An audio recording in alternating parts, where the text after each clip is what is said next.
Hi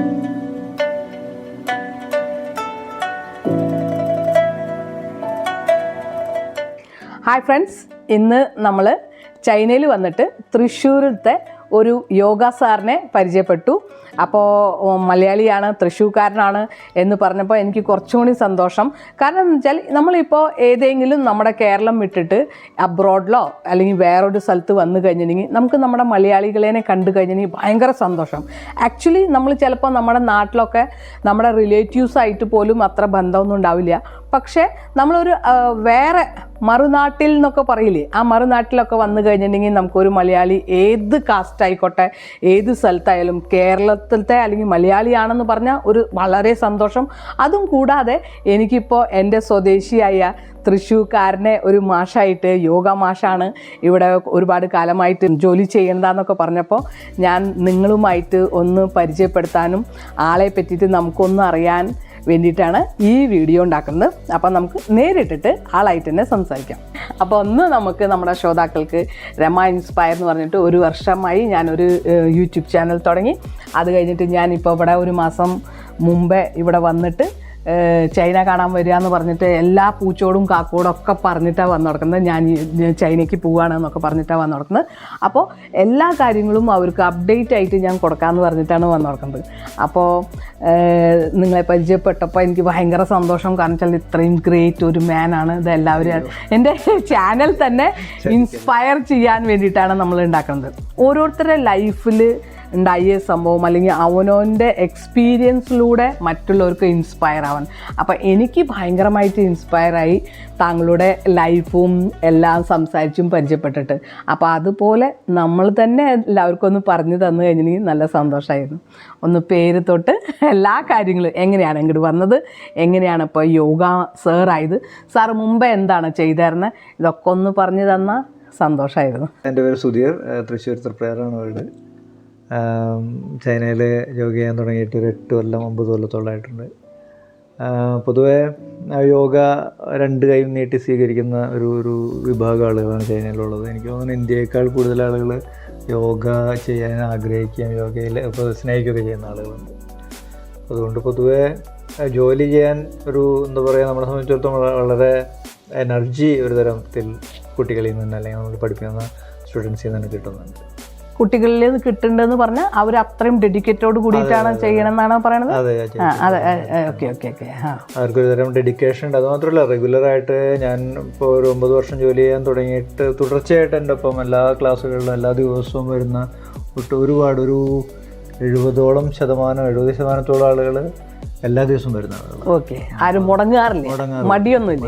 അപ്പോൾ ഒരു അത്രയും എന്താ പറയുക, പ്രധാനപ്പെട്ട ചില അവധി, ഇവരെ ന്യൂ ഇയറിന് പോലും മിക്കവാറും 1-2 ദിവസങ്ങളാണ്. സാധാരണ ചൈനക്കാരുടെ ഏറ്റവും പ്രധാനപ്പെട്ട എന്താ പറയുക ആഘോഷങ്ങളിലൊന്ന് ചൈനീസ് ന്യൂ ഇയറാണ്. ഈ ന്യൂ ഇയറിന് പോലും ഞാൻ ക്ലാസ് വയ്ക്കാറുണ്ട്. 1-2 ദിവസങ്ങളിൽ മാത്രമാണ് അവർ വരാതിരിക്കുള്ളൂ. അപ്പം അത്രയും ഡെഡിക്കേറ്റഡ് ആയിട്ടുള്ളൊരു ഗ്രൂപ്പ് ഓഫ് സ്റ്റുഡൻസ് ആണ് ചൈനയിൽ ഞാൻ കണ്ടിട്ടുള്ളത്. അപ്പോൾ സ്റ്റുഡൻറ് ഇത്രയും ഡെഡിക്കേറ്റ് ആകുമ്പോൾ മാഷ് ഒട്ടും പിന്നാക്കാൻ നിൽക്കാൻ പാടില്ല അല്ലേ? അപ്പോൾ നമ്മളും കൂടിയും കുറച്ചും കൂടിയും എനർജറ്റിക് അപ്ഡേറ്റ് ചെയ്തുകൊണ്ടിരുന്നെങ്കിലാണ് നമുക്ക് ഇവരുടെ നിൽക്കാൻ പറ്റുള്ളൂ. കാരണം അല്ലാതെ വെറുതെ എന്താ പറയുക, നമ്മൾ മടിയന്മാരായിട്ട് നമ്മൾ പ്രാക്ടീസ് ചെയ്യാണ്ട് എന്താ പറയുക, നമ്മൾ വളരെ പിന്നോട്ട് പോകും. കാരണം അത് മാത്രമല്ല, ഇവിടെ നല്ല കോമ്പറ്റീറ്റീവ് ആയിട്ടുള്ളൊരു മാർക്കറ്റ് ഉണ്ട്, ഒരുപാട് നല്ല ടീച്ചേഴ്സ് ഉണ്ട് ചൈനക്കാരായിട്ട്. അപ്പോൾ കുറേ സ്ഥലങ്ങളിൽ ഇപ്പോൾ ചൈനയിൽ യോഗ പഠിപ്പിക്കുന്നുണ്ട്, സെന്റർ ഉണ്ട് കുറേ. ചൈനയിൽ ഈ നിംബോ എന്ന് പറയുന്ന സിറ്റിക്കകത്ത് തന്നെ എനിക്ക് തോന്നുന്നു ഒരു 200ഓളം സെന്ററുകൾ ഉണ്ടായിരുന്നു, വലുതും ചെറുതായിട്ടുള്ള.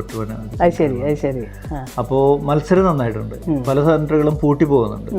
അപ്പോൾ ഈ മത്സരത്തിൻ്റെ ഭാഗമായിട്ട് നമ്മൾ നിന്നില്ലെങ്കിൽ നമ്മളും ഈ പറഞ്ഞ ഒരു പിന്നോട്ട് പോകും. അപ്പോൾ അപ്ഡേറ്റ് ചെയ്യുക എന്ന് പറയുന്നത് എന്താ പറയുക, നമ്മുടെ നിലനിൽപ്പിൻ്റെ ഭാഗം കൂടിയാണ്. നമ്മൾ കുട്ടികളെ പഠിപ്പിക്കുക എന്നുള്ളത് മാത്രമല്ല, അങ്ങനെ സാഹചര്യം നിലനിൽക്കും. നമുക്ക് മടിയന്മാരായിട്ടിരുന്നിട്ട് യോഗ പഠിപ്പിക്കാൻ ചൈനയിൽ പറ്റില്ല.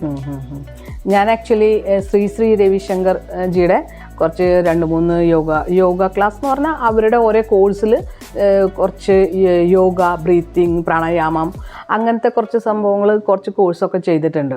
അപ്പോൾ ഞാനിപ്പോൾ സാറിൻ്റെ യോഗ സെൻറ്ററിലേക്ക് വന്നു കഴിഞ്ഞപ്പോൾ ആദ്യം സാർ ഇപ്പോൾ നമ്മളിപ്പോൾ പരിചയപ്പെട്ടു. അപ്പം ഞാൻ സെൻറ്ററിലേക്ക് വന്നിട്ട് കണ്ടില്ലേ യോഗ മാഷ് എന്ന് കേട്ടിട്ടുള്ളൂ. അപ്പം ഞാൻ നമ്മുടെ ഇന്ത്യയിൽ പഠിപ്പിക്കുന്നത് അല്ലെങ്കിൽ ഞാൻ പോയ സ്ഥലത്ത് പഠിപ്പിക്കുന്ന ആ ഒരു ഇതിലാണ്. പക്ഷെ ഞാനിപ്പോൾ ഇവിടെ വന്നിട്ട് കണ്ടത് ഒക്കെ ആക്ച്വലി 2 ആസനാസാണ് ഞാനിപ്പം നമ്മൾ ചെയ്യണത് കണ്ടിട്ടുള്ളൂ. അത്രയും അഡ്വാൻസ്, എനിക്ക് പേര് പോലും അറിയില്ല. അതൊക്കെയാണ് ഇപ്പോൾ നമ്മൾ ഇപ്പോൾ കണ്ടു തുടക്കുന്നത്. അതുമല്ല സാറിൻ്റെ ഓരോ ശരിയാക്കുന്നത്, കറക്ഷൻ ചെയ്യണതും ഓരോന്നും ടച്ച് ചെയ്തിട്ടും എവിടം കൊണ്ട് ഇതൊക്കെ എന്ന് പറഞ്ഞപ്പോൾ എനിക്ക് സത്യം പറഞ്ഞാൽ എൻ്റെ കിളി പോയി എന്നൊക്കെ പറയാം. അത്രയും കാരണം വെച്ചാൽ യോഗ ഞാൻ കണ്ടിട്ടുണ്ട്, പിന്നെ യൂട്യൂബിൽ നമ്മൾ കുറേ വീഡിയോസ് യോഗ കാണാറുണ്ട്. പക്ഷേ നമ്മളിപ്പോൾ പരിചയപ്പെട്ടിട്ടും സാറൊരു സാറായിട്ട്, യോഗ സാറായിട്ട് ഞാൻ കണ്ടപ്പോൾ ഭയങ്കര എനിക്ക് ഒരു ഇൻസ്പയറായി. ബിക്കോസ് അത്രയും കറക്ഷനോട് കൂടിയിട്ട് ഇപ്പം നമ്മൾ 8 പേരാണ് നമ്മുടെ ഒരു ക്ലാസ്സിൽ നമ്മളിപ്പോൾ കണ്ടു നടക്കുന്നത്. ആ 8 പേരിന് ഒരേപോലെ സാറ് വാച്ച് ചെയ്യുന്നത് കണ്ടു. പിന്നെ അതേമാതിരി അവരുടെ ഒരേ സ്ഥലത്ത് പിടിച്ചിട്ട് അവരെ ശരിയാക്കണതും അതൊക്കെ എന്ന് പറഞ്ഞാൽ ആക്ച്വലി എവിടെയാണ് അപ്പോൾ പഠിച്ചത് സാറ്? ഞാൻ ശിവാനന്ദ യോഗയാണ് ഫോളോ ചെയ്തുകൊണ്ടിരുന്നത്. ഞാൻ അവിടെ ഋഷികേശ് സെൻറ്ററിൽ യോഗ വേദാന്ത സെൻറ്റർ, ഫോറസ്റ്റ് സെൻറ്റർ എന്ന് പറയുന്ന ഋഷികേശിൽ ശിവാനന്ദ സെൻറ്ററുണ്ട്. പിന്നെ നെയ്യാർ ഡാമിലുണ്ട് ഒരു സെൻറ്ററുണ്ട്. അപ്പോൾ ശിവാനന്ദയിലായിരുന്നു ഞാൻ തുടങ്ങിയത്. പിന്നെ ബാങ്കോക്കിലൊക്കെ ജോലി ചെയ്യുന്ന സമയത്ത് മറ്റനവധി ആക്ച്വലി ഈ ചൈന വരുന്നതിന്റെ മുമ്പേ എവിടെ വർക്ക് ചെയ്തത്? തായ്ലൻഡിലായിരുന്നു. തായ്ലൻഡിൽ. കേരളത്തിൽ നിന്ന് ഡയറക്റ്റ് തായ്ലൻഡിലേക്ക് വന്നു. ഓക്കെ. അത് കഴിഞ്ഞിട്ട് അവിടെ യോഗ സാറായിരുന്നു? അവിടെ യോഗ തന്നെയായിരുന്നു. അപ്പോൾ ആ സമയത്തൊക്കെ ഒരുപാട് നമ്മൾ പുറത്ത് പഠിക്കുമ്പോഴാണ് നമുക്ക് യോഗയുടെ ഒരു എന്താ പറയുക വൈപുല്യം നമുക്ക് മനസ്സിലാവുള്ളൂ. അത് അത്രയും പരന്നു കിടക്കുന്ന ഒരു സംഗതിയാണ്. നമ്മൾ വിചാരിക്കുന്ന പോലെ ഒരു ചെറിയൊരു സംഗതിയല്ല യോഗ. അപ്പോൾ നമ്മൾ വിവിധ തരത്തിലുള്ള സ്റ്റൈലുകളും അധ്യാപക രീതികളും പഠിപ്പിക്കുന്നതിൻ്റെ ഡീറ്റെയിൽസും, പിന്നെ എനിക്ക് തോന്നുന്നു നമ്മളുടെ ഇന്ത്യയിലെ യോഗ ടീച്ചേഴ്സ്, അല്ലെങ്കിൽ എനിക്ക് അത്ര ധാരണയില്ല, ഞാൻ ഇന്ത്യയിൽ അധികം കാലം നിന്നിട്ടില്ല, എനിക്ക് അറിവുള്ളിടത്തോളം യോഗ അനാട്ടമിയിൽ അത്രമാത്രം ശ്രദ്ധിക്കുന്നില്ല. അപ്പോൾ അതുകൊണ്ട് തന്നെ ഈ ഫോറിൻ ടീച്ചേഴ്സ് ആണെങ്കിൽ അനാട്ടമി ഭയങ്കരമായിട്ട് ശ്രദ്ധിക്കുന്നുണ്ട്. അപ്പോൾ യോഗ അനാട്ടമി അല്ലെങ്കിൽ ഒരു ബോഡി അനാട്ടമി കൃത്യമായിട്ടും ഫോളോ ചെയ്യുന്നതുകൊണ്ട് തന്നെ യോഗയെ കുറച്ചും കൂടിയും ശാസ്ത്രീയമായിട്ട് എന്താ പറയുക പരിഷ്കരിക്കാൻ എനിക്ക് തോന്നുന്നു ഫോറിൻ ടീച്ചേഴ്സാണ് കൂടുതൽ. ഒരു മോഡേൺ ആണ്, നമ്മൾ പഠിപ്പിച്ചുകൊണ്ടിരിക്കുന്ന യോഗ കുറച്ചും കൂടി മോഡേൺ ആണ്. പണ്ടത്തെ മാതിരി അത്രയും തീരെ ഇപ്പോൾ നമ്മൾ മുൻപ് ആണെങ്കിൽ പശ്ചിമോത്താസനം ചെയ്യുകയാണെങ്കിൽ നിവർന്ന് ശ്വാസം വലിച്ച് മുന്നോട്ട് വളയുക, അത്രയും നമുക്ക് ഇൻസ്ട്രക്ഷൻ ഉള്ളൂ. മുന്നോട്ട് വളയുമ്പോൾ ഒരു സാധാരണ രീതിയിൽ ഒരു ഫ്ലെക്ഷൻ എന്ന് പറയുന്ന സംഭവമാണ്, ബോഡി ഫ്ലെക്സ് ചെയ്യുന്നത്. അപ്പോൾ ഫ്ലെക്സ് ചെയ്യുമ്പോൾ ഏതൊക്കെയാണ് മസിലുകൾ നമ്മൾ കൃത്യമായിട്ട് ഉപയോഗിക്കേണ്ടത്, ഏതൊക്കെയാണ് കീ മസിൽസ്, ഏതൊക്കെ മസിൽസ് ആക്റ്റീവ് ആണ്, ഏതൊക്കെ മസിൽസ് ഡീആക്റ്റീവ് ആക്കണം, അങ്ങനെ ഒട്ടനവധി എന്താ പറയുക ബോഡിയുടെ അനാട്ടമിക്കൽ മൂവ്മെൻറ്റ്സ് ഉണ്ട്, മസിൽ മൂവ്മെൻറ്റ്സ് ഉണ്ട്. അത് കൃത്യമായിട്ട് മനസ്സിലാക്കി കൃത്യമായിട്ട് അതിനെ ഇൻസ്ട്രക്ട് ചെയ്ത് പഠിപ്പിച്ച് കഴിഞ്ഞാൽ കുറച്ചും കൂടി ഡീപ്പായിട്ട് കുട്ടികൾക്ക് മനസ്സിലാവും. കുട്ടികൾക്ക് എന്ന് പറഞ്ഞാൽ സ്റ്റുഡൻസിന് ഫോളോ ചെയ്യുന്ന കുട്ടികൾക്ക് മനസ്സിലാവും. അപ്പം അത് കുറച്ചുകൂടെ ഈ ഇഞ്ചുറിയും ഒക്കെ ഒഴിവാക്കിക്കൊണ്ട് നമുക്ക് കാര്യങ്ങൾ മുന്നോട്ട് കൊണ്ടുപോകാൻ പറ്റും. ഇപ്പോൾ വിദേശ രാജ്യങ്ങളൊക്കെ പഠിപ്പിക്കുമ്പോൾ ഒരു റിസ്ക് എന്ന് പറഞ്ഞു കഴിഞ്ഞിട്ടുണ്ടെങ്കിൽ ഏതെങ്കിലും തരത്തിൽ ഇഞ്ചുറി സംഭവിക്കുകയാണെങ്കിൽ ഒരു ഏതെങ്കിലും പരാതിപ്പെടുക അങ്ങനെ ചെയ്ത് നമ്മുടെ പണി പോവുകയും നമ്മൾ വൻ തുക ഫൈൻ അടയ്ക്കേണ്ട ഒരു റിസ്ക് ഉണ്ട്. അപ്പോൾ ഈ നമ്മുടെ ട്രഡീഷണൽ രീതിയിൽ യോഗ പഠിപ്പിച്ചു കഴിഞ്ഞിട്ടുണ്ടെങ്കിൽ ഉറപ്പായിട്ടും ഈ റിസ്ക് കൂടുതലുമാണ്. ഇവിടെ പഠിപ്പിക്കുമ്പോൾ മാത്രമല്ല, എനിക്ക് തോന്നുന്നു ഇവിടെ അത് വളരെ അത്യാവശ്യമാണ്. നമ്മുടെ നാട്ടിലെ ആളുകൾ അപ്ഡേറ്റ് ചെയ്യുകയാണെങ്കിൽ കുറച്ചുകൂടെ വൃത്തിയായിട്ട് കാര്യങ്ങൾ ചെയ്യാൻ പറ്റും. അപ്ഡേഷൻ മീൻസ് എന്താ പറയുക, ഒരേ യോഗ ഇപ്പോൾ നമുക്കിപ്പോൾ എന്താ നമ്മൾ ആദ്യം തൊട്ട് ഫോളോ ചെയ്യണേക്കാട്ടിലും അതിൽ നിന്ന് വ്യത്യസ്തമായിട്ട് നമ്മൾ നമ്മുടെ സ്കില്ല് ഉപയോഗിച്ചിട്ട് ചെയ്യണം. അല്ലെങ്കിൽ അത് ബെനിഫിറ്റ് മീൻസ് ബോഡിക്ക് എന്താണ് കുറച്ചും കൂടിയും ഫ്ലെക്സി അല്ലെങ്കിൽ വ്യത്യസ്തമായിട്ട് നമ്മൾ റിസർച്ച് ചെയ്യണം എന്നാണോ പറയണത്? അത് നമ്മുടെ ഒരു പഠനത്തിൻ്റെയും പഠിപ്പിക്കലിൻ്റെ ഒരു എക്സ്പീരിയൻസോടുകൂടി അത് നമ്മൾ അറിയാണ്ട് തന്നെ നമ്മളിൽ വന്നു ചേരുന്ന ഒരു സംഗതിയാണ്. അതല്ലാതെ ഇപ്പോൾ നമ്മുടെ സ്റ്റുഡൻസ് ഞാൻ പറഞ്ഞില്ലേ ഒരു 9 വർഷം അല്ലെങ്കിൽ 10 വർഷമായിട്ട് നമ്മുടെ ഒപ്പം നിൽക്കുന്ന സ്റ്റുഡൻസ് ആണെങ്കിൽ അവരോ 10 വർഷം നമുക്ക് ബേസിക് യോഗ പഠിപ്പിക്കാൻ പറ്റില്ല. അപ്പം അല്ലെങ്കിൽ നമ്മളൊരു പ്രാക്ടീസ് ചെയ്യാതിരിക്കണേ, സ്വയം നമ്മുടെ പ്രാക്ടീസ് ചെയ്യാതിരിക്കുകയാണെങ്കിൽ അത് കുറച്ച് കഴിഞ്ഞിട്ടുണ്ടെങ്കിൽ എന്താ പറയുക അവർ നമ്മുടെ ഒപ്പം എത്തും, അല്ലെങ്കിൽ അത് നമ്മളെക്കാൾ മുന്നു പോകാനുള്ള സാധ്യതയുണ്ട്. അപ്പോൾ നമ്മൾ പ്രാക്ടീസ് ചെയ്തുകൊണ്ടിരിക്കുക, ഇവരുടെ പ്രാക്ടീസിൻ്റെ ഭാഗമായിട്ട് ഇവർക്ക് തന്നെ കുട്ടികൾക്ക് തന്നെ പുതിയ അറിവുകൾ വരും. ഇവർ തന്നെ ഇവരുടെ ശരീരം ചില ചോദ്യങ്ങൾ ചോദിക്കും. എന്തുകൊണ്ടാണ് ഞാൻ കുറെ കാലമായിട്ട് പ്രാക്ടീസ് ചെയ്യുന്നുണ്ട്, ഞാൻ ഫ്ലെക്സിബിൾ ആവുന്നില്ല, മറ്റൊരാൾ കുറച്ച് കാലമായിട്ട് കുറെ കാലമായിട്ട് പ്രാക്ടീസ്, അവർ എന്നെക്കാൾ കൂടുതൽ മുന്നോട്ട് പോകും. അപ്പോൾ രണ്ടാളും ഒരേ സമയം ഒരേപോലെ പ്രാക്ടീസ് ചെയ്യും. രണ്ടാളുകൾ രണ്ട് തരത്തിൽ എന്താ പറയുക, ശരീരം ഫ്ലെക്സിബിൾ ആവുക, സ്ട്രോങ് ആവുക, മറ്റൊക്കെ ചെയ്യുന്നു. അപ്പോൾ ഇവർക്ക് തന്നെ സ്വയം കുറേ ചോദ്യങ്ങൾ ഉയർന്നു വരും. അതിനൊക്കെ മറുപടി നമ്മൾ പറയേണ്ടി വരും. നമ്മൾ മറുപടി വെറുതെ എന്താ പറയുക പറയല്ല, അത് കാണിച്ചു കൊടുക്കണ്ടായിട്ട് വരും. അപ്പം അതിന് കൃത്യമായിട്ട് അവർക്ക് അത് കൺവിൻസ് ചെയ്യിക്കാൻ നമുക്ക് പറ്റണം. അപ്പം അതിൻ്റെ ഭാഗമായിട്ട് നമ്മൾ ഈ അതായത് ആ ചോദ്യങ്ങളൊക്കെ വന്നു കഴിഞ്ഞിട്ടുണ്ടെങ്കിൽ അത് എന്തുകൊണ്ടാണ് എന്ന് നമുക്ക് പറഞ്ഞു കൊടുക്കാൻ സാധിക്കും. അപ്പോൾ അത് കുറച്ചും കൂടി ശാസ്ത്രീയമായിട്ട് പറയേണ്ടി വരും. നമുക്ക് വെറുതെ നമ്മൾ എന്താ പറയുക തിയറി പറഞ്ഞാൽ അത് മനസ്സിലാവില്ല. അപ്പോൾ അതിനെ നമ്മൾ എന്താ പറയുക ഒരു ജീവശാസ്ത്രവും ശരീരശാസ്ത്രവും മസിൽസിൻ്റെയും എന്താ പറയുക ബോണിൻ്റെ ഒക്കെ അനാട്ടമി എന്താണെന്നൊക്കെ പറഞ്ഞ് കൃത്യമായിട്ടും ബോധ്യപ്പെടുത്തിയെങ്കിലാണ് ഇവർ കുറച്ചും കൂടി നമ്മുടെ മാതിരിയല്ല, നമ്മുടെ മാതിരി അത്രയും സ്പിരിച്വൽ ആയിട്ടുള്ള ഒരാളുകളല്ല. അപ്പോൾ അതുകൊണ്ട് തന്നെ ഇവർ കൂടുതലും ആസന എന്ന് പറയുന്ന സാധനം പ്രാക്ടീസ് ചെയ്യാൻ വരുന്ന ആളുകളാണ്. അതിൻ്റെ അപ്പുറത്ത് പ്രാണായാമോ മെഡിറ്റേഷനൊന്നും ഇവരെ സംബന്ധിച്ചിടത്തോളം അത്ര വലിയ കാര്യമായിട്ട് എടുക്കുന്നില്ല. അപ്പോൾ ഈ ആസന പ്രാക്ടീസ് ചെയ്യുന്നതുകൊണ്ട് തന്നെ ശരീരത്തിലുണ്ടാകുന്ന മാറ്റങ്ങൾ അവരെ സംബന്ധിച്ചിടത്തോളം വലിയ പ്രധാനപ്പെട്ട ഒരു സംഗതിയാണ്. അപ്പോൾ അതുകൊണ്ട് തന്നെ ഇവരുടെ ചോദ്യങ്ങൾക്ക് കൃത്യമായിട്ടും എന്താ ശാസ്ത്രീയമായിട്ട് മറുപടി പറഞ്ഞില്ലെങ്കിൽ അവരെ കൺവിൻസ് ചെയ്യിക്കാൻ നമുക്ക് പറ്റൂല. അതുകൊണ്ട് നമ്മൾ പുതിയ അറിവുകൾ ഉണ്ടാക്കിയെടുക്കാൻ, പുതിയ അപ്ഡേഷൻ ഉണ്ടാക്കിയും ഒക്കെ നമ്മൾ കേരളത്തിൽ നിന്ന് യോഗ പഠിക്കുമ്പോൾ നമ്മൾ അതിൻ്റെ ഒരു വെറും ഫിലോസഫിക്കലായിട്ടുള്ളൊരു ഒരു തലം മാത്രമാണല്ലോ. ഇപ്പോൾ പോസ്റ്റേഴ്സിൻ്റെ ആണെങ്കിൽ തന്നെ പോസ്റ്റേഴ്സിൻ്റെ ഫിലോസഫിയാണ് നമ്മൾ പഠിക്കുന്നത്, പോസ്റ്റേഴ്സിൻ്റെ സയൻസ് അല്ല നമ്മൾ പഠിക്കുന്നത്. അങ്ങനെ വലിയ വ്യത്യാസമുണ്ട്. അപ്പോൾ ഇവിടെ വരുമ്പോൾ നമ്മൾ പോസ്റ്റേഴ്സിൻ്റെ സയൻസ് കൂടി പഠിക്കേണ്ടത്. ഫിലോസഫി പ്ലസ് സയൻസ് ആണ് കുറച്ചും കൂടി കൺവിൻസ് ചെയ്യിക്കാൻ പറ്റുന്ന ഒരു സംഗതി. അപ്പോൾ നമ്മുടെ ഒരു അപ്ഡേഷൻ വേറെ രീതിയിലാണ്.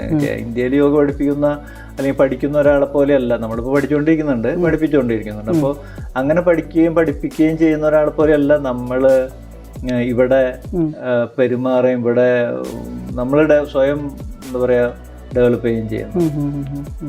അല്ല, ആക്ച്വലി ഇവർക്ക് ഇപ്പോൾ ഓരോന്നൊക്കെ ഇപ്പോൾ യോഗ ആസനാസ് ചെയ്യുമ്പോൾ ആ ആസനാസ് എവിടുത്തെ മസിൽസിനൊക്കെ ഇവർക്ക് സ്വന്തമായിട്ട് അറിയാം അല്ലേ? അറിയാം. അവർക്ക് നല്ല ധാരണയുണ്ട്. അവർക്ക് അറിയാം. അത് നമ്മൾ കൃത്യമായിട്ട് ആദ്യം വരുന്ന ആളുകൾക്കൊന്നും അറിയണമെന്നില്ല. പക്ഷെ നിരന്തരമായിട്ട് ചെയ്യുമ്പോൾ അവർക്ക് അവർ പ്രത്യേകിച്ച് ഒരു ദിവസം ഒരു മസിൽ നമ്മൾ കൃത്യമായിട്ടുള്ള ഒരു എന്താ പറയുക ഒരു അലൈൻമെന്റോട് കൂടി ചെയ്യുകയാണെങ്കിൽ ആ ഒരു പ്രത്യേക പോസ്റ്റ് ചെയ്ത് കഴിഞ്ഞാൽ ആ മസിൽസ് തന്നെയാണ് ആക്ടിവേറ്റ് ചെയ്യുക. അപ്പോൾ പിറ്റേ ദിവസം അവർക്ക് ആ മസിലായിരിക്കും ഒരു സോർ മസിൽസ് ആയിട്ട് തോന്നുക. അപ്പോൾ അവർക്ക് കൃത്യമായിട്ട് അറിയാം മസിലിന് വേണ്ടിയിട്ടാണ് ചെയ്തിട്ടുള്ളത്. അപ്പോൾ നമുക്ക് കുറേ പോസ്റ്റുകൾ ചെയ്യുമ്പോൾ അതിൻ്റെ ഒരു ഭാഗമായിട്ടാണ് എന്നൊന്നും മനസ്സിലാവില്ല. പക്ഷെ നമ്മളൊരു പ്രത്യേക ആസനം 1-2 തവണ ചെയ്യുന്നു, അല്ലെങ്കിൽ ഒരു കണ്ടിന്യൂസ് ആയിട്ട് ആ പോസ്റ്റ് ചെയ്യുന്നു. പിറ്റേ ദിവസം നമുക്ക് ബാക്കിലോ അല്ലെങ്കിൽ ഷോൾഡറിലോ അല്ലെങ്കിൽ തൈസിലോ എവിടെയെങ്കിലും ഒരു പെയിൻ ഉണ്ടെങ്കിൽ നമുക്ക് അവർക്ക് അറിയാം അത് അതാണെന്ന്. അപ്പോൾ പിന്നെ നിരന്തരമായിട്ടും ആ മസിൽ അത് പ്രാക്ടീസ് ചെയ്യുമ്പോൾ അവർ മസിൽ ഡെവലപ്പ് ചെയ്യുന്നുണ്ടായിരിക്കാം, അവർ മസിൽ സ്ട്രെങ്തൻ ചെയ്യപ്പെടുന്നുണ്ടായിരിക്കാം, ഫ്ലെക്സിബിൾ ആവുന്നുണ്ടായിരിക്കാം. അപ്പോൾ അതിൻ്റെയൊക്കെ ഭാഗമായിട്ട് ഓരോ പോസ്റ്ററിൻ്റെയും ഗുണം എന്താണെന്നും എന്തിനു വേണ്ടി ചെയ്യുന്നതെന്നും കൃത്യമായിട്ട് ധാരണ മിക്കവാറും സ്റ്റുഡൻസിനൊക്കെ തന്നെയുണ്ട്. അപ്പോൾ എത്ര വയസ്സ് തൊട്ട് എത്ര വയസ്സ് വരെ ഇപ്പോൾ നമ്മുടെ സാറിൻ്റെ ക്ലാസ്സിൽ കുട്ടികളുള്ളത്? എനിക്ക് എൻ്റെ കുട്ടികളുടെ റേഞ്ച് എന്ന് പറഞ്ഞു കഴിഞ്ഞാൽ ഒരു 13 വയസ്സ് മുതൽ ഒരു 70 വയസ്സ് വരെയുള്ള ആളുകളുണ്ട്. 70 വയസ്സ് വരെ ഉണ്ട്. അപ്പം ഞാനിപ്പോൾ അവിടെ വന്നപ്പോൾ സാറ് പറഞ്ഞു 65 വയസ്സാണ് എന്ന് പറഞ്ഞു. 65 വയസ്സായ ഒരു ലേഡിയുടെ അവിടെ ഞാൻ ബോഡി സ്ട്രക്ചർ കണ്ടു കഴിഞ്ഞപ്പോൾ എനിക്ക് തോന്നിയത് ഒരു 16 വയസ്സ് പോലെയാണ്. സാറ് പറഞ്ഞപ്പോഴാണ് ആൾക്ക് 65 വയസ്സായി എന്ന് തോന്നിയത്.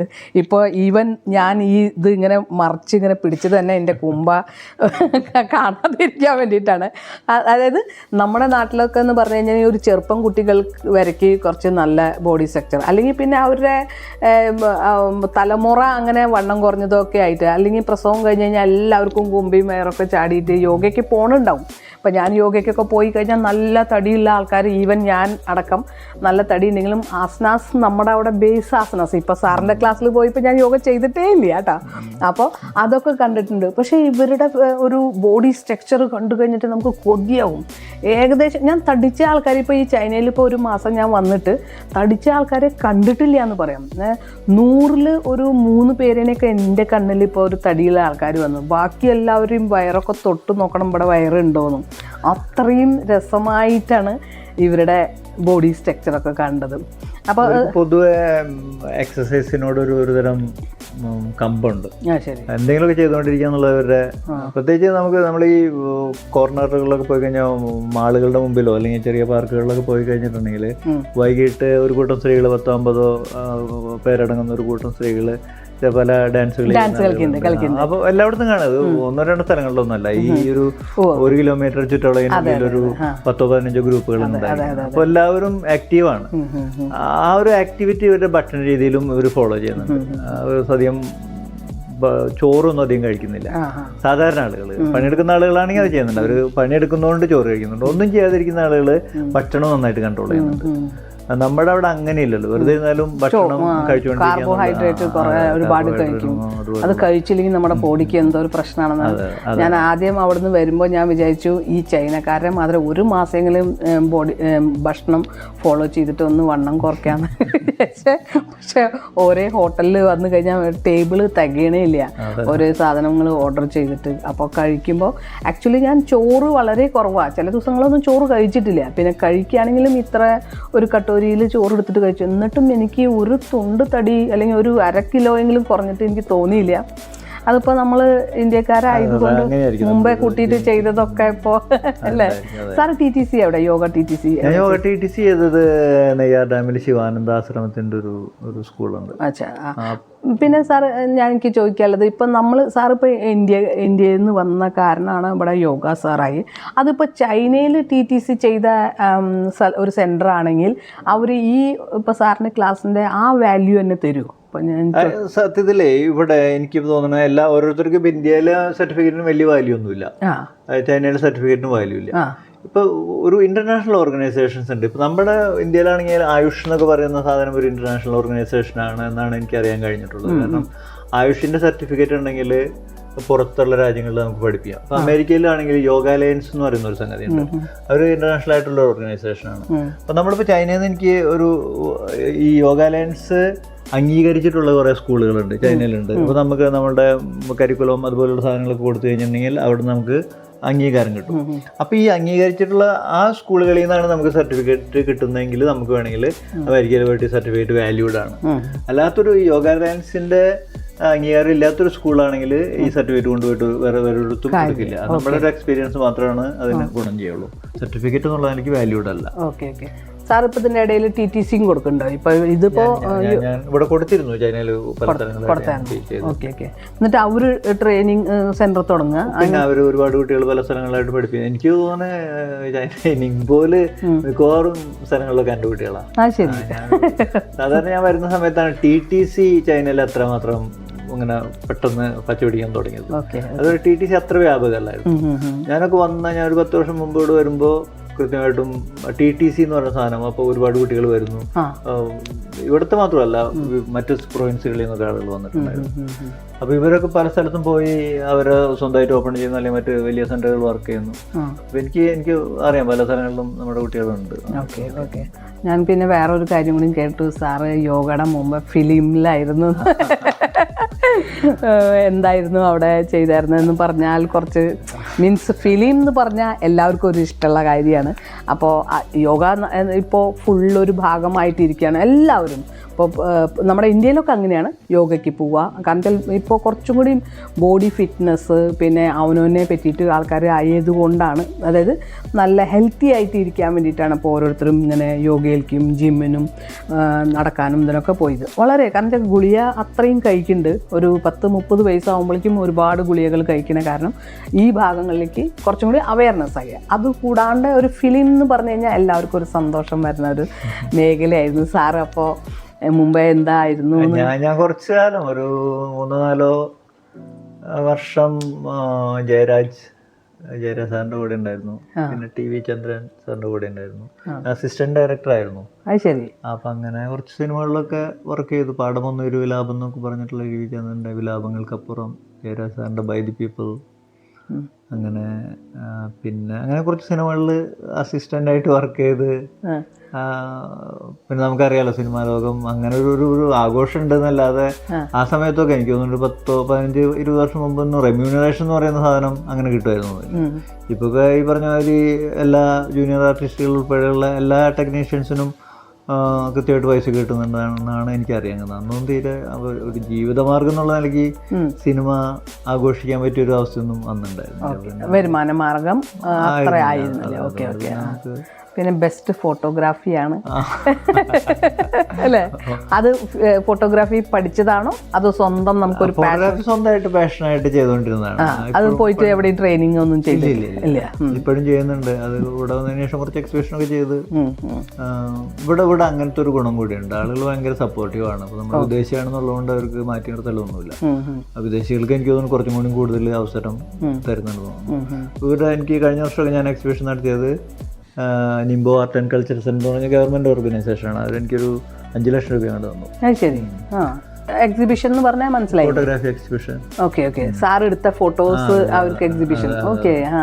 അപ്പൊ അത്രയും എക്സ്പെൻസീവ് ആയിട്ടുള്ള ഇതൊക്കെ നമുക്ക് തരുന്നുണ്ട്. നമ്മുടെ അവിടെയൊക്കെ ആണെങ്കിൽ ഇപ്പോൾ സംഗീതാട അക്കാദമിയൊക്കെ കൊടുക്കുന്നത് മാക്സിമം 50,000 രൂപയ്ക്കാണ്. 50,000 രൂപയ്ക്ക് ഒരു ഫോട്ടോ കൃത്യമായിട്ട് ഫ്രെയിം ചെയ്ത് വെക്കാൻ പറ്റൂല. അത്രയും ഇതാണ്. അപ്പോൾ ഇവിടുത്തെ ആളുകൾ കൃത്യമായിട്ടും അറിയാം അതിൻ്റെ ഒരു വാല്യൂ. നമ്മൾ ജോലി ചെയ്തതിന്റെ ഇൻകം അല്ലെങ്കിൽ വാല്യൂ അവർക്ക് മനസ്സിലാക്കിയിട്ട് അതിന് റിട്ടേൺസ്. പിന്നെ ഇപ്പോൾ നമ്മളിപ്പോൾ ഈ കാണുന്ന ഞാൻ തരുന്ന കുറച്ച് വ്ളോഗ്സ്, ചൈന വ്ളോഗ് കുറേ വീഡിയോസ് സാറാണ് പിടിച്ചത്. ഞങ്ങൾ ഒരുമിച്ചാണ് പല സ്ഥലത്തേക്കും പോയിട്ടുണ്ടായിരുന്നത്. അപ്പോൾ അവിടെ ഇപ്പം നിങ്ങളൊക്കെ കാണിക്കുന്ന ഏറ്റവും ക്ലാരിറ്റിയും ഇളകാത്തതും നല്ല നല്ല പിക്ചറും വീഡിയോ ഉണ്ടെങ്കിൽ സാറാണ് അത് എനിക്ക് പിടിച്ച് തന്നത്. ഭയങ്കര സപ്പോർട്ടീവായിരുന്നു സാറ്. ഇങ്ങനൊരു സംഭവം ഉണ്ട്. ഇപ്പോൾ ഇത്രയും തിരക്ക് പിടിച്ച ഒരാളാണ്. അതായത് ഫോട്ടോഗ്രാഫിയും ഏത് സീനും ഒരു പൂവിനെ പിടിക്കാൻ പോലും ഞാൻ ശ്രദ്ധിക്കുന്നുണ്ട്. എന്ത് ഡെഡിക്കേറ്റോട് കൂടിയിട്ടാണ് പിടിക്കുന്നത്. ശരിക്കും പറഞ്ഞാൽ ഞാൻ സാറിനെ പഠിച്ചുകൊണ്ടിരിക്കുകയാണ്. എനിക്ക് കോപ്പി ചെയ്യാൻ എന്തെങ്കിലും സാറിൽ നിന്ന് കിട്ടാൻ. അപ്പോൾ അങ്ങനെ ഒരു ഫോട്ടോഗ്രാഫിയും എനിക്ക് ഈവൻ ഇളകാടിൻ്റെ പിടിക്കാൻ വേണ്ടിയിട്ട് എങ്ങനെയാണ് നമ്മൾ ഫോൺ പിടിച്ചിട്ട് ഇതെല്ലാം ഈ ചുരുങ്ങിയ സമയം കൊണ്ട് ഞാൻ കുറച്ച് ദിവസം കൂടി ഈ സാറിൻ്റെ കൂടെ ചിലവാക്കുകയാണെങ്കിൽ നിങ്ങൾക്ക് സൂപ്പർ വീഡിയോ. അപ്പോൾ അങ്ങനെ. അപ്പോൾ നാട്ടിലെവിടെയാണ്? നമ്മുടെ കേരളത്തിലെവിടെയാണ് സ്ഥലം? നാട്ടിക. ഓക്കെ. നാട്ടിക അടുത്താണ്, വലപ്പാടാണ്. ഞാൻ മണപ്പുറം ഫിനാൻസുകാരുടെ ഒരു ബ്യൂട്ടീഷ്യൻ ട്രെയിനറായിട്ട് പോകണം. അപ്പോൾ ഏകദേശം നാട്ടിക എനിക്ക് ആക്ച്വലി ആ ഭാഗമൊന്നും അറിയില്ല. കൊടുങ്ങല്ലൂർ അമ്പലത്തിൽ തൊഴാനറിയാം, തൃപ്രയാർ അമ്പലത്തിൽ തൊഴാനറിയാം. ബാക്കി അവിടെ ഒന്നും അറിഞ്ഞായിരുന്നില്ല. പക്ഷേ ഇപ്പോൾ അവിടെ ജോലി കിട്ടുക കാരണം ആ ബസ്സിൽ പോകുമ്പോൾ നാട്ടിക എന്ന് പറഞ്ഞിട്ട് അങ്ങനെ. അപ്പോൾ അവിടെയാണ്. പിന്നെ ഫാമിലി, കുട്ടികൾ, ഭാര്യയുണ്ട്, ഒരു പുത്രനുണ്ട്. പുത്രൻ എന്താ ചെയ്യണേ? പുത്രൻ അവൻ ഈ പറഞ്ഞ എറണാകുളത്ത് ഒരു ഫിലിം ഇൻസ്റ്റിറ്റ്യൂട്ട് ഉണ്ട്, ഒരു നിയോ എന്ന് പറയുന്ന ഫിലിം ഇൻസ്റ്റിറ്റ്യൂട്ട്. ഓക്കെ. അതിനകത്ത് ക്യാമറ ഫോട്ടോഗ്രാഫി പഠിച്ചുകൊണ്ടിരിക്കുകയായിരുന്നു. അച്ഛന്റെ അത് കിട്ടി അല്ലേ? അത് അച്ഛൻ പറഞ്ഞിട്ടാണോ അതോ അവൻ സ്വന്തമായിട്ട്? ഓക്കെ. അവരങ്ങനെ പണിയൊന്നുമില്ല. അങ്ങനെ അത് കഴിഞ്ഞ് അങ്ങനെയാണല്ലോ സിനിമ എന്ന് പറഞ്ഞ പണിയില്ലായ്മയാണ് ആദ്യത്തെ ഒരു സ്റ്റെപ്പ്. അതങ്ങനെ അത്രയും ക്ഷമ വേണം അല്ലേ അതില് വിജയിക്കണമെങ്കിൽ. കാത്തിരിപ്പ് വേണം. പിന്നെ അത് മാത്രമല്ല, ഒരുപാട് ഈ പറഞ്ഞ ഒരു ടാലന്റ് ആയിട്ടുള്ള ഒരുപാട് കുട്ടികളുണ്ട്. മത്സരം നന്നായിട്ടുണ്ട്. അപ്പൊ അത്രയും എന്താ പറയാ, അങ്ങനെ തള്ളി കയറാവുന്ന ഒരു അവസ്ഥ സിനിമാ ലോകത്തില്ല. അങ്ങനെ ഏതെങ്കിലും ഒരു എന്താ പറയാ പരിചയപ്പെടുത്തൽ അത്യാവശ്യമാണ്. നമുക്ക് നേരിട്ട് ചെന്നിട്ട് എനിക്ക് ക്യാമറ അറിയാം. ഇപ്പോൾ ഏത് ഫീൽഡ്, ഇപ്പോൾ അമിതാഭ് ബച്ചൻ്റെ മകനായതുകൊണ്ടാണ് അഭിഷേക് ബച്ചൻ ഇത്രയും കയറി വന്നത്. അതേമാതിരി മമ്മൂട്ടിയുടെ അങ്ങനെ പലതും ആ പിൻഗാമികൾ അല്ലെങ്കിൽ ആരെങ്കിലും നല്ല ഒരു പരിചയപ്പെടൽ അത് എല്ലാ കാര്യത്തിനും അങ്ങനെ തന്നെയാണ്. പിന്നെ നമ്മളുടെ സ്വന്തം സ്കില്ലുകൊണ്ടും ഉള്ള ആൾക്കാരുണ്ട്. പകുതിക്ക് പകുതി ഉണ്ടാവൂലേ? പകുതി സ്കില്ലാണ് കൂടുതലും. സ്കില്ലുകാർക്ക് നിലനിൽക്കാൻ പറ്റുള്ളൂ. മറ്റുള്ള ആളുകൾ കുറച്ച് കളി കഴിഞ്ഞാൽ വിട്ടുപോകും. പരിചയപ്പെടുത്തുന്ന ആളുകളാണെങ്കിൽ പോലും ഇപ്പൊ അഭിഷേക് ബച്ചനൊന്നും ഇല്ലല്ലോ. അപ്പോൾ പരിചയപ്പെടുത്തുന്ന ആളുകൾക്ക് സ്കില്ലില്ലെങ്കിൽ അവർ കുറച്ച് കളി കഴിഞ്ഞാൽ അതിൽ നിന്ന് പിന്മാറേണ്ടി വരും. സ്കില്ലുള്ള സിനിമാ നടന്മാരുടെ മക്കളോ അല്ലെങ്കിൽ അങ്ങനെയുള്ള ആളുകൾ നിൽക്കുകയും ചെയ്യും. മോഹൻലാലിന്റെ മോനുണ്ടല്ലോ, നിൽക്കുന്നില്ല. അപ്പോൾ അത് അങ്ങനെയുണ്ട്. പല ആളുകളും അങ്ങനെയാണ്. സ്കില്ല് അതിൻ്റെ ഒരു ഭാഗമാണ്. മറ്റ് സ്കില്ലുണ്ടായിട്ടും എന്താ പറയുക, കയറാൻ പറ്റാത്ത ഒരുപാട് ആളുകൾ പുറത്തുണ്ടെന്നുള്ളതാണ് അതിൻ്റെ ദുഃഖകരമായിട്ടുള്ള സത്യം. അപ്പോൾ ചൈന ഇഷ്ടപ്പെട്ടു. ഇനി ഇവിടുന്ന് വേറെ ഏതെങ്കിലും കൺട്രിയിലേക്ക് മാറണം എന്ന് ആഗ്രഹമുണ്ടോ? അപ്പോൾ സാറ് പറഞ്ഞു തായ്ലൻഡിൽ നിന്നാണ് ഇങ്ങോട്ട് ചൈനയ്ക്ക് വന്നത്. ഈ രണ്ട് അബ്രോഡിൽ ഏതൊക്കെ സ്ഥലത്താണ് പോയി? തായ്ലൻഡും പിന്നെ ചൈന. ഞാൻ ചൈനയിലും Thailand, Taiwan, Indonesia, Malaysia, Japan, അങ്ങനെ ഭംഗിയുള്ള സ്ഥലങ്ങളിലൊക്കെയാണ് കൂടുതൽ വർക്ക്ഷോപ്പുകളൊക്കെ ആയിട്ട് പോകുന്നതാണ്. കുട്ടികളൊക്കെ ഉണ്ട്. അപ്പോൾ തായ്ലൻഡിലായിരുന്നു എനിക്ക് ഈ പറഞ്ഞ ഒരു വിദേശത്തു നിന്നുള്ള സ്റ്റുഡൻസിൻ്റെ ഒരു വലിയൊരു ടീമുണ്ട്. Huge of friendship. അപ്പൊ അങ്ങനെ അവര് പിന്നെ പോയി അവര് വിളിക്കും ചില സമയത്ത് വിയറ്റ്നാമിൽ നിന്നൊക്കെ. അപ്പോൾ അങ്ങനെ പോയി ക്ലാസ് ഒക്കെ എടുത്ത് വരുന്ന ചില പരിപാടികളുണ്ട്. ഇവിടുന്ന് പോകാനുള്ള പരിപാടി ഇല്ല എന്തായാലും. ചൈന ജീവിക്കാൻ പറ്റുന്ന എത്ര കാലം വരെ നമുക്ക് ഇവിടെ വർക്ക് ചെയ്യാം? എനിക്ക് തോന്നുന്നു ബിസിനസ് ആണെങ്കിൽ നമുക്ക് അൺലിമിറ്റഡ് ആയിട്ട് ചെയ്യാൻ പറ്റും. നമ്മൾ മറ്റേ ജോലി ചെയ്യുകയാണെങ്കിൽ 60 years ആണെന്ന് തോന്നുന്നുണ്ട്. Okay okay. ഇപ്പൊ സാറിപ്പോ ബിസിനസ് അല്ലേ, അപ്പൊ സാറിന് എത്ര പ്രായം വരയ്ക്കും ഇവിടെ നിൽക്കാൻ പറ്റും അല്ലേ? അപ്പൊ എനിക്ക് ഇനിയും ഇവിടെ ചൈനയ്ക്ക് വരണം എന്ന് വെച്ചാൽ സാറിന്റെ അടുത്തേക്ക് വരാല്ലേ? എൻ്റെ ബ്രദർ ജോലി ചെയ്യുക, കാരണം നീ 2 വർഷം കൂടിയേ ഉള്ളൂ, നീ ഇപ്പോഴെങ്കിലും വാ എന്ന് പറഞ്ഞിട്ടാണ് ഞാൻ ഓടിപ്പടഞ്ഞിട്ട് വന്നത്. അപ്പൊ സാറ് ഉണ്ടെന്ന് വെച്ചാൽ കാരണം വെച്ചാൽ എനിക്ക് ഭയങ്കര ഇഷ്ടപ്പെട്ടു. 1 മാസം സത്യത്തിൽ 1 മാസം ലീവ് എടുക്കുമ്പോൾ 1 മാസമൊക്കെ എന്താ ചെയ്യാന്ന് പറഞ്ഞാൽ, പക്ഷേ ഇവിടെ ഇപ്പോൾ ഇനി കുറച്ച് ദിവസം കൂടി ഉള്ളൂ. അപ്പോൾ 1 മാസമൊക്കെ എങ്ങനെ പോയി എന്ന് അറിയില്ല, അത്രയും ഇതായിട്ടുണ്ട്. പിന്നെ എന്തൊക്കെ ശീലം, ഹോബീസ് എന്തൊക്കെ ഉണ്ട്? ഫോട്ടോഗ്രാഫി ഒരു ഹോബിയാണ്. അപ്പോൾ യോഗ നമ്മുടെ പാഷൻ ആണെന്ന് പറഞ്ഞു. പിന്നെ ഇനി അടുത്തത് ബുക്ക് വായന. അങ്ങനെ വായനയുണ്ട്. ബുക്ക് വായനയുടെ ഒരു പ്രശ്നം എന്ന് പറഞ്ഞു കഴിഞ്ഞാൽ അവൈലബിലിറ്റി കുറവ്. ഞാൻ പറഞ്ഞില്ല, ഞാൻ ഈ കോവിഡിന്റെ സമയത്ത് ഒരു 3.5 കൊല്ലം ഇവിടെ സ്റ്റക്കായി പോയി. അപ്പോൾ നാട്ടിൽ പോകാനോ അപ്ഡേറ്റ് ചെയ്യാൻ പറ്റാത്ത വലിയ പ്രശ്നമായിരുന്നു. പിന്നെ ഇത്തവണ പോയി വന്നപ്പോൾ കുറച്ച് പുസ്തകങ്ങളൊക്കെ വാങ്ങി വന്നിട്ടുണ്ട്. അത് പക്ഷേ പുസ്തകങ്ങൾ നമുക്ക് കൊണ്ടുവരാനൊരു പരിധിയുണ്ട്, അത് പെട്ടെന്ന് വായിച്ചു കഴിയുകയും ചെയ്യും. അതുകൊണ്ട് ഏത് ടൈപ്പ് ബുക്സ് ആണ് ഇഷ്ടം? ഞാൻ സാധാരണ വായിക്കാറുള്ള പൊളിറ്റിക്സോ എക്കണോമിക്സോ ഒക്കെയാണ്. നോവൽസ് വായിക്കാറുണ്ട്, പക്ഷെ അതിനേക്കാൾ കുറച്ചുകൂടി സീരിയസ് ആയിട്ടുള്ള പഠനങ്ങളാണ് ഇഷ്ടം. പണ്ടും അങ്ങനെയൊക്കെ തന്നെയായിരുന്നു. നമ്മുടെ ഒരു പൊളിറ്റിക്സോ സംസാരിക്കുന്ന ഒരു ടീമാണല്ലോ കേരളത്തിൽ മലയാളികൾ അതിപ്പോ ചൈനയ്ക്ക് വന്നിട്ടും മാറിയിട്ടില്ല. എനിക്കിവിടെ ചൈനയിലുള്ള കൂട്ടുകാർ ഈ പറഞ്ഞ മാതിരി ചൈനയിൽ പൊളിറ്റിക്സ് ഒക്കെ സംസാരിക്കുന്ന ആളാണ്. അപ്പോൾ അതുകൊണ്ട് അതിപ്പോഴും നിർത്തിക്കൊണ്ട് ഇവിടെ വന്നിട്ട് ഇപ്പൊ ഫ്രണ്ട്സ് ചൈനീസ് ആണോ ഇന്ത്യൻസ് ആണോ കൂടുതൽ ഇപ്പൊ സാറിന്? എനിക്ക് ചൈനക്കാര് കൂട്ടുകാരാണ് കൂടുതലുള്ളത്. ഇന്ത്യക്കാരായിട്ട് പറഞ്ഞ മാതിരി നമ്മുടെ മലയാളികളായിട്ടുള്ള കുറച്ച് സുഹൃത്തുക്കളുണ്ട്. പക്ഷെ അതൊരു നമ്മൾ പറഞ്ഞ മാതിരി ഫാമിലിയാണ്, അതൊരു ഫ്രണ്ട്സ് ആയിട്ടല്ല. ഇന്ത്യയിലത്തെ നോർത്ത് സൈഡിലത്തെ ഒന്നും ഇല്ല. അപ്പോൾ ലാംഗ്വേജ് പ്രശ്നമുണ്ടോ ചൈനീസ് ലാംഗ്വേജ് സാറിന്? ഇല്ല, എനിക്ക് പൊതുവെ ചൈനക്കാർക്ക് ഇംഗ്ലീഷ് സംസാരിക്കാൻ അറിയാത്ത ആളുകളാണെന്ന് അറിയാം. പക്ഷെ അപ്പോഴൊക്കെ ഭയങ്കര ബുദ്ധിമുട്ടായി ഉണ്ടാവില്ല ഇംഗ്ലീഷ്? കാരണം നമ്മൾ നാട്ടിൽ നിന്ന് ഇങ്ങോട്ട് വരുമ്പോൾ ഇവർക്ക് ഇംഗ്ലീഷ് വളരെ കുറവാണ്. അതുമല്ല ചില ഇംഗ്ലീഷൊന്നും നമുക്ക് മനസ്സിലാവണമെന്നില്ല. അപ്പോൾ അങ്ങനെ ആവുമ്പോൾ നമുക്ക് ചൈനീസ് ലാംഗ്വേജ് അറിയാണ്ട് സാർ എങ്ങനെ പിടിച്ചു നിന്നു? ആദ്യത്തെ വർഷങ്ങളിലൊക്കെ ഇപ്പോഴത്തെ ഒരു ഗുണം എന്ന് വെച്ചാൽ ഞാൻ വരുമ്പോഴൊക്കെ തന്നെ ഈ സോഫ്റ്റ്വെയറുകൾ, ആപ്പുകൾ ഉണ്ടല്ലോ, ഈ ട്രാൻസ്ലേറ്റ് ആവുന്ന ആപ്പുകളൊക്കെ ഉണ്ട്. അപ്പോൾ അതുകൊണ്ട് തന്നെ എനിക്ക് അങ്ങനത്തെ ഒരു പ്രശ്നം വന്നിട്ടുണ്ടായിരുന്നില്ല. പിന്നെ പഠിപ്പിക്കുന്ന കാര്യത്തിലാണെങ്കിൽ യോഗ പ്രത്യേകിച്ച് ഭാഷയുടെ ആവശ്യമൊന്നുമില്ല. ഒരു സാധാരണ ഒരു 10-20 ആളുകളുള്ള ഒരു ക്ലാസ് ആണെങ്കിൽ നമുക്ക് എല്ലാവരും നേരിട്ട് നമുക്ക് ആക്സസിബിൾ ആയിട്ടുള്ള ഒരു ക്രൗഡാണ്. പിന്നെ ഒരു വലിയ ക്രൗഡിനൊക്കെ ആണെങ്കിൽ നമുക്ക് തീർച്ചയായിട്ടും നമുക്ക് നേരിട്ട് ചെന്നിട്ടൊന്നും അവരോട് പറഞ്ഞ് മനസ്സിലാക്കാനൊന്നും പറ്റില്ല. നമ്മുടെ കൈ കൊണ്ടൊന്നും അഡ്ജസ്റ്റ് ചെയ്യാൻ പറ്റില്ല. അപ്പോൾ അങ്ങനത്തെ ക്ലാസ്സുകളിലൊക്കെയാണ് ട്രാൻസ്ലേറ്റർ വെച്ചിട്ടൊക്കെ അത് ചെയ്യാറ്. വലിയ ക്ലാസ്സുകൾ, സാധാരണ ക്ലാസ്സുകളിലൊന്നും ട്രാൻസ്ലേറ്റർ ആവശ്യം. നമ്മൾ കാണിച്ചു കൊടുക്കുന്നു, അവർ കാണിക്കുന്നത് തെറ്റുണ്ടെങ്കിൽ നമ്മൾ പോയിട്ട് അവരെ കറക്റ്റ് ചെയ്യുന്നു. അപ്പോൾ അതിൽ ഭാഷ വലിയൊരു പ്രശ്നമല്ല. നമ്മൾ ചെയ്യുന്ന ജോലിക്ക് ലാംഗ്വേജ് ഒരു പ്രശ്നമല്ലല്ലോ. പിന്നെ ഈ പറഞ്ഞ മാതിരി പുറത്തുള്ള കമ്മ്യൂണിക്കേഷൻ ആദ്യകാലങ്ങളിലൊക്കെ വലിയ പ്രശ്നമായിരുന്നു. പിന്നീട് ഈ പറഞ്ഞ മാതിരി നമുക്ക് പ്രശ്നമായതുകൊണ്ട് തന്നെ നമ്മൾ അതിനെ അതിജീവിക്കാൻ വേണ്ടി കൂടുതൽ പഠിക്കുക എന്നുള്ളതാണല്ലോ. പിന്നെ സാറിൻ്റെ ക്ലാസ്സിൽ പെൺകുട്ടികളാണോ യോഗയ്ക്ക് കൂടുതൽ മുന്നിലേക്ക് വരുന്നത്, ആൺകുട്ടികളാണോ കൂടുതൽ ഇഷ്ടപ്പെടുന്നത്? സ്ത്രീകൾ മാത്രമേ ഉള്ളൂ എൻ്റെ ക്ലാസ്സിൽ. അതെല്ലേ, ബോയ്സ് ഇല്ല. അപ്പോൾ അവർക്ക് ആ ഒരു ഇതില്ല, മീൻസ് യോഗ അവിടെ ഒരു വാല്യൂ മനസ്സിലാക്കാണ്ടാണോ അതോ അവർക്ക് ജോലി കാരണം നേരെ ഇല്ലാണ്ടാണോ? അല്ലല്ല, എൻ്റെ ക്ലാസ്സിൽ വരുന്ന സ്ത്രീകളൊക്കെ തന്നെ വലിയ ജോലിക്കാരാണ്. ശരി. ബാങ്കുകളുടെ ആണെങ്കിൽ ഏറ്റവും ഉയർന്ന മാനേജർ പോസ്റ്റേഴ്സിലിരിക്കുന്ന ബിസിനസ് ചെയ്യുന്ന സ്ത്രീകള്, അല്ലെങ്കിൽ എന്താ പറയാ വർക്കിംഗ് വുമൻസ് ആണ് എല്ലാവരും. നല്ല പൊസിഷനുള്ള സ്ത്രീകളൊക്കെ തന്നെ. ജോലി എല്ലാവരും പ്രശ്നം. ആണുങ്ങളെ സംബന്ധിച്ചിടത്തോളം എനിക്ക് തോന്നുന്നു അവര് മടിയുടെ അല്ല, അവര് മറ്റു പല എക്സസൈസും ചെയ്യുന്നുണ്ട്. ജിമ്മിൽ പോവുക, ഓടാൻ പോവുക, അങ്ങനത്തെ വേറെ തരത്തിലുള്ള കുറച്ചും കൂടിയും ആക്റ്റീവ് ആയിട്ടുള്ള സ്പോർട്സ് ആണെന്ന് തോന്നുന്നത് അവരുടെ താല്പര്യം. അപ്പോൾ അതുകൊണ്ടാണ്. ഓക്കെ, ഇത്ര നേരം സാർ ഇത്രയും വാല്യൂ ഉള്ള മനുഷ്യൻ ഭയങ്കര ബിസിയാണ്. അതുമല്ല ഇത്രയും പറഞ്ഞ വാക്കുകളില്ല സാറിനെ പറ്റിയിട്ട്, പുകഴ്ത്താൻ വാക്കുകളില്ല. പിന്നെ സാർ അങ്ങനെ പുകഴ്ത്തുന്നതൊന്നും ഇഷ്ടപ്പെട്ടില്ല. ഞാൻ പിടിച്ച് വലിച്ചിട്ട് ഇതൊന്നും എനിക്ക് താല്പര്യമില്ല എന്നാണ് പറഞ്ഞത്. കാരണം വെച്ചാൽ ഒരുപാട് TV ഇപ്പോൾ ഇവിടെ തന്നെ സാർ ഇത്ര വർഷമായിട്ട് ഇത് പഠിപ്പിക്കുമ്പോൾ ഒരുപാട് ആൾക്കാർ മീഡിയാസിലും അതും ഇൻ്റർവ്യൂവിനൊക്കെ വിളിച്ചിട്ട് സാറ് മുഖം കാണിക്കാത്ത ഒരാളാണ്. ഞാൻ പിടിച്ച് വലിച്ച് ശരി എന്ന് പറഞ്ഞിട്ടാണ് സാറ് ഇപ്പോൾ നമുക്ക് ഇത്രയും നേരം സാറിന് തന്നത്. അപ്പോൾ വാല്യുബിൾ ടൈം എനിക്ക് തന്നതിന് താങ്ക് യു സർ. യൂട്യൂബ് ചാനൽക്കാരോട് എന്തെങ്കിലും പറയാൻ? മലയാളി മലയാളിയാണ്. ആളുകളോട് പറയാനുള്ളത് എന്താ വെച്ചിട്ടുണ്ടെങ്കിൽ പ്രാക്ടീസ് ചെയ്യാൻ മാത്രമേ പറയാനുള്ളൂ. പ്രാക്ടീസ് എന്ന് പറഞ്ഞാൽ യോഗ ഒരു തരത്തിൽ ഒരു ഇൻ്റർനാഷണൽ ആയിക്കൊണ്ടിരിക്കുകയാണ്. ഒരുപാട് തൊഴിലവസരങ്ങളുണ്ട്. എളുപ്പമായിട്ടുള്ള തൊഴിലായിട്ട് എനിക്ക് തോന്നിയിട്ടുള്ളത്. കാരണം നമ്മൾ സാധാരണ രീതിയിൽ 1-2 മണിക്കൂറൊക്കെ ജോലി ചെയ്ത് കഴിഞ്ഞിട്ടുണ്ടെങ്കിൽ നമുക്ക് 8 മണിക്കൂർ സാധാരണ ജോലി ചെയ്യുന്ന ആളുകളെക്കാൾ കൂടുതൽ ഒരു ഇൻകം ഉണ്ടാക്കാൻ പറ്റുന്നുണ്ട്. അതുമാത്രമല്ല എല്ലാ വിദേശ രാജ്യങ്ങളും എന്താ പറയുക ഈ യോഗ ടീച്ചേഴ്സിനെ റിക്രൂട്ട് ചെയ്തുകൊണ്ടിരിക്കുകയാണ്.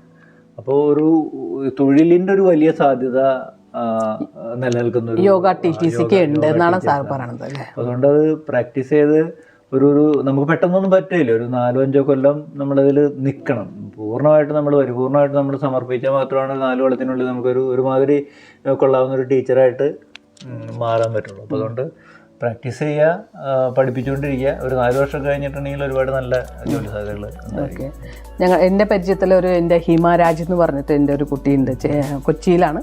അപ്പോൾ ആ കുട്ടി ഇപ്പോൾ TTC അതൊക്കെ കഴിഞ്ഞിട്ട് BTech ആണ് പഠിച്ചത്, ഇലക്ട്രോണിക്സ് പഠിച്ചത്. പക്ഷേ ആ ഫീൽഡ് എന്തിനോ പഠിച്ചു. ആ കുട്ടിക്ക് തന്നെ അറിയില്ല BTech എന്തിനാണ് പഠിച്ചതെന്ന്. എന്നിട്ട് ഇപ്പോൾ TTC ചെയ്തിട്ട് ഇപ്പോൾ യോഗ പഠിപ്പിക്കുന്നതൊക്കെ ഉണ്ട്. അപ്പോൾ ഭാവിയിൽ അവൾക്ക് ഒരു നല്ലൊരു ഇത് ഉണ്ട് എന്നാണ് പറയണത് അല്ലേ? പ്രത്യേകിച്ച് ഈ സ്ത്രീ ടീച്ചേഴ്സിനെ സംബന്ധിച്ചിടത്തോളം കുറച്ചുകൂടി കൂടുതൽ സാധ്യതയുണ്ട്. കാരണം പുരുഷന്മാരാണല്ലോ ഇപ്പോൾ എല്ലാ മേഖലയിലും കൈവച്ചുകൊണ്ടിരിക്കുന്നത്. അപ്പോൾ അതുകൊണ്ട് തന്നെ സ്ത്രീകൾ ആവശ്യപ്പെടുന്ന സ്ത്രീകൾ ടീച്ചേഴ്സിന് പ്രത്യേകിച്ച് എനിക്ക് തോന്നുന്നത് സ്ത്രീകൾ കൂടുതൽ സ്റ്റുഡൻസ് ചൈന പോലുള്ള രാജ്യങ്ങളിലൊക്കെ തന്നെ, ചൈനയിൽ മാത്രമല്ല ഞാൻ ബാങ്കോക്കിൽ പഠിപ്പിക്കുന്ന സമയത്തും സ്ത്രീകളാണ് ഭൂരിഭാഗം സ്റ്റുഡൻസ്. അതുകൊണ്ട് തന്നെ ഇവർക്ക് സ്ത്രീ ടീച്ചേഴ്സായിട്ട് കുറച്ചുകൂടി നല്ല കമ്മ്യൂണിക്കേഷൻ. അപ്പോൾ എനിക്ക് തോന്നുന്നു സ്ത്രീകൾക്കും ആ മേഖലയിൽ നന്നായിട്ട് കുറച്ചും കൂടി കൂടുതൽ സാധ്യത. എവിടെയെങ്കിലും ഒരു ലേഡീസ് വേക്കൻസി ഉണ്ടെങ്കിൽ ഹിമാരാജിന് ഞങ്ങളുടെയൊക്കെ ചങ്കാണ്.